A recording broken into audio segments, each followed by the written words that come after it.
God would have our first priority be our devotional life, a commitment of personal worship, not melodies. Okay, so I'm big on this with worship. You guys have seen this here, and this is probably the lightest I've been on it, where it's like, listen, it's not about, and this was a fight even when we first got here, and we had to train the congregation to even really how to worship. It's like, listen, worship is not staring at the screen and reading the words. I did a 2-week series on it, and I opened up by saying, Lord, be with those rescue services wherever they're going.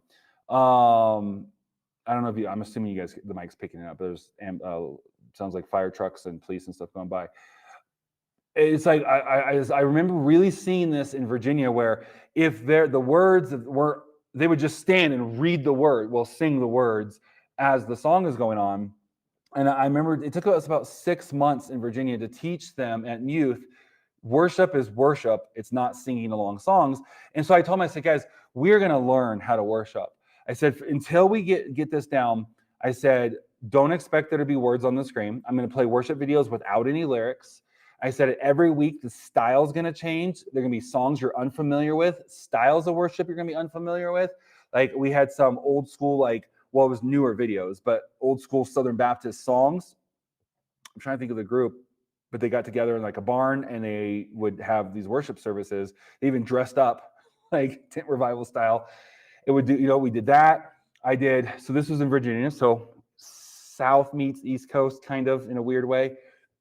I was playing a bunch of like King's Kaleidoscope and Ghost Ship and all these like Mars Hill, probably late 90s, early to mid 2000s, from Washington or Oregon? I think Washington.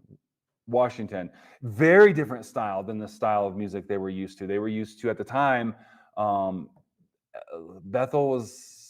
Bethel, Elevation. I think Elevation hadn't quite popped yet. So it was like Bethel, Jesus Culture, and all that kind of stuff. Jesus Culture and what's the one I'm trying to say? Hillsong United. Those kind of songs. And they got to the point where those kids could worship.